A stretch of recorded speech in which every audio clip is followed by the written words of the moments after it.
Bonjour, c'est Emmanuel et nous voici au bloc numéro 30. Donc voici la feuille que vous avez reçue. Et voici ma suggestion. Donc pour réaliser ce bloc, il vous faut les gabarits A4, A6 et A7 de Marty Michel. Et voici mes suggestions de couleurs. Si vous voulez le faire en 2 couleurs, 3 couleurs ou 4 couleurs. Moi, je vais le réaliser en 4 couleurs. Donc l'arrière-plan ici, c'est le tissu numéro 9 et le tissu numéro 10. Et pour réaliser ces carrés-là, j'ai utilisé le tissu numéro 5, 6, 7 et 8. Alors, voici les étapes de couture de ce projet. Il est fait en 8 étapes. Et donc, toujours les mêmes fins de couture. Et voici à quoi ressemble le plateau. Hey, it's Emmanuel, and here is block number 30. So this is the paper that you received, and this is my block suggestion. So to make this block, you will need the templates A4, A6, and A7. And this is what the block looks like if you make it in 2 colors, 3 colors, or 4 colors. I'll be doing it in 4 colors. The background is fabric number 9 and fabric number 10. And the squares are made from fabric number 5, 6, 7, and 8. And to make this block, you will need 8 sewing steps. And this is what the block looks like. Alors, lors de cette première étape de couture, on va avoir 16 coutures à réaliser. On va coudre donc les triangles ensemble, ici aussi. Et on va surtout aussi coudre deux éléments ici du trapèze. Donc on va diviser ce motif ici, là.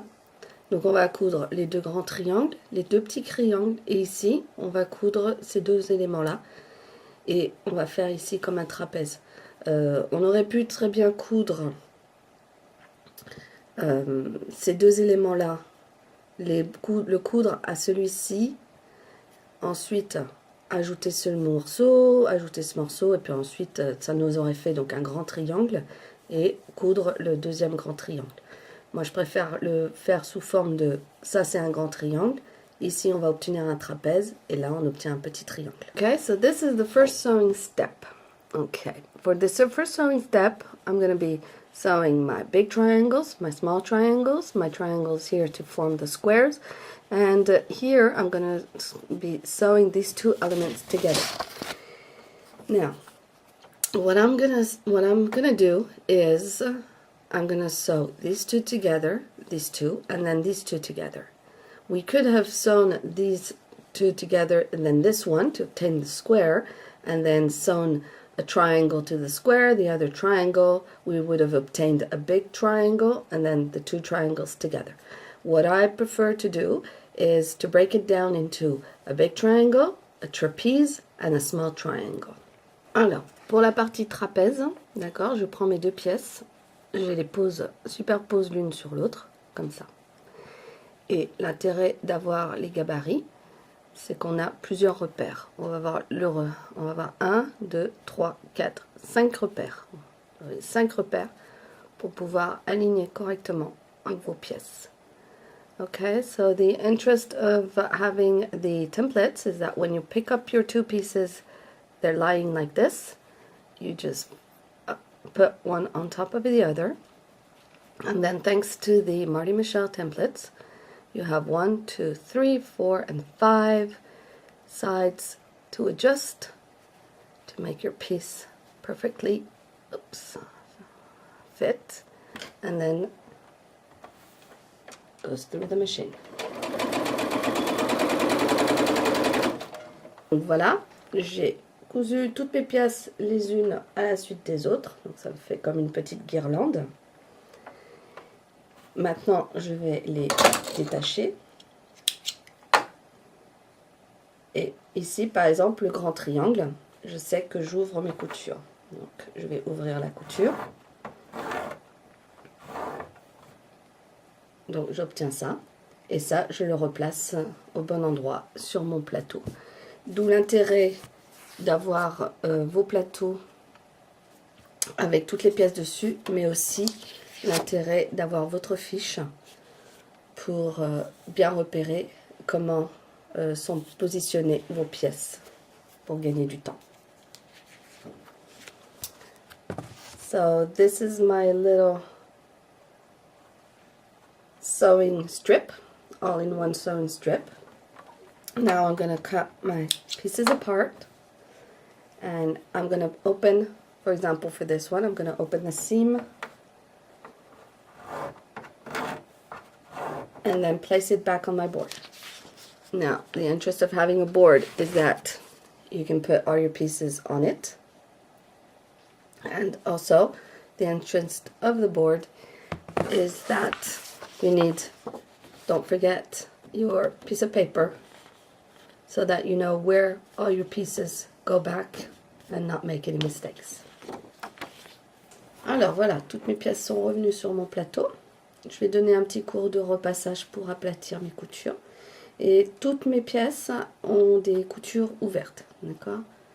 Donc tous mes morceaux, après les avoir cousus, j'ai ouvert toutes les coutures, que ce soit ces carrés ici, ces triangles, mes morceaux ici, voilà, tous mes morceaux, j'ai ouvert toutes les coutures. So here are all my pieces back on the board. I'm gonna give it a little bit of an iron just to flatten all the pieces, and I've opened all my seams, whether it's the big triangle, these two pieces together, the small triangles, or these squares. Okay, I've opened all my seams. Étape de couture suivante, je vais terminer mes trapèzes. Donc je vais coudre mes morceaux placés par-dessus et coudre et ouvrir là aussi ma couture. Donc je vais fabriquer mes trapèzes. Et pour la partie centrale, je vais coudre mes deux carrés ensemble pour faire deux rectangles. Et je vais mettre ma couture vers mon tissu le plus foncé, comme repère, de façon à créer les fameuses petites bosses pour avoir une intersection ici, le plus propre possible. Okay, so the next sewing step is going to be making my trapeze shape. So I'm going to take my pieces, put them over the previous ones, sew, and then open my seams. And I'll be also sewing my squares together to make two rectangles. And with those two rectangles, I will be putting my seams towards the darker fabric in order to make those little bumps and nest them in the middle to have a really nice intersection. Alors, pour réaliser le trapèze, donc mes pièces étaient posées comme ceci.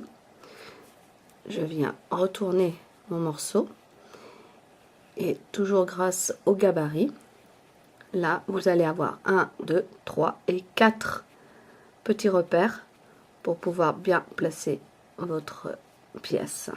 Voilà. Okay, so this is my trapeze. Looks like this. It's set like this. Fold over your little piece like this.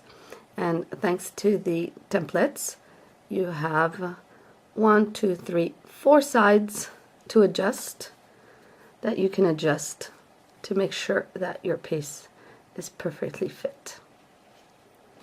Alors, voilà où on en est. Donc, mon trapèze est formé et j'ai ouvert les coutures. Et ici, j'ai mis mes coutures vers mon tissu le plus foncé de façon à obtenir les petites bosses. So here we are on the board, and the result is I've made my trapeze. I've opened my seams to make them really nice, and I've sewn these pieces together, pushing the seam towards the dark fabric in order to make those little bumps. Alors, étape suivante, je vais coudre mon petit triangle au trapèze, et ici je vais rejoindre mes petites bosses pour créer mon carré central. So next step is going to be sewing the triangle to the trapeze, and here just joining, thanks to the little bumps, my square and making this square. Alors, pour cette étape, pareil, grâce au gabarit de Marty Michel, normalement vous ne devriez pas avoir de difficulté. Vous prenez votre pièce et vous placez votre petit triangle dessus, et grâce aux marges de couture, vous avez ici 1, 2, 3, 4 paires qui doivent s'aligner. Okay, so the trapeze with the triangle should perfectly fit thanks to the templates. You have 1, 2, 3, and 4 sides that should align perfectly. And then you just sew it together. Donc voici ma 3e étape de couture terminée. J'ai cousu mes triangles au trapèze et j'ai mis mes coutures vers le petit triangle. Donc en fait, je les ai cousus comme ça et j'ai mis ma marge de couture vers le petit triangle de façon, alors vous allez avoir ici, ça va être un peu plus épais, mais au moins aux intersections, quand il va falloir coudre les carrés avec, ici ça va être bien plat. Et mon carré du centre, grâce à la technique des petites bosses, vous avez un carré qui est bien propre et j'écarte les coutures à l'arrière. Okay, so my 3rd sewing step is finished and I've sewn my little triangles to my trapeze, and once it was sewn like this, I put my seam allowance towards the trapeze. The reason for that is that here I prefer to keep the sides as flat as possible because then it will make it easier to sew the next piece to this piece. And my middle square is all nice and the intersection is really nice thanks to the little bump system nesting one against each other, and I opened my seam in the back. Alors, voici ma 4e étape de couture terminée. Et j'ai cousu mon triangle au trapèze. 2 possibilités, on pourrait très bien ouvrir les coutures, mais moi je prends le choix de mettre la couture vers le grand triangle. Pourquoi? Parce que visuellement, ici, j'ai une petite bosse qui se va vers le petit triangle. Et donc visuellement, je préférerais avoir la petite bosse qui va vers le grand triangle, de façon à ce que ce trapèze ait l'air d'être un peu, vous voyez, en contrebas. Donc c'est juste pour une question d'esthétisme que je prends cette option. En même temps, tout est bien plat partout, et quand il va falloir tout coudre avec mes carrés unis, ça va être plus pratique. So here is this 4th sewing step, and I've taken the option of putting my seams towards the big triangle. The reason for that is because here I put my seam towards the little triangle, it created a bump here. So visually I want to do the same thing on this side. So by creating the bump on this side towards the big triangle, then my trapeze seems to be in the background, and I think that it gives an extra touch to my square by doing that. Everything is flat and nice, and by being really flat as possible, it will make it easier to sew to my other squares.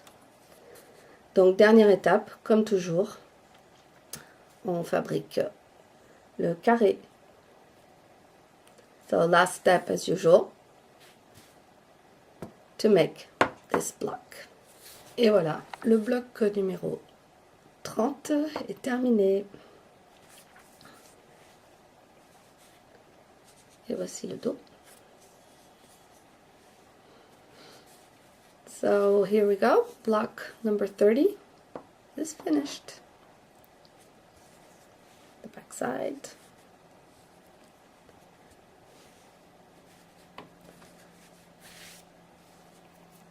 See you the next time.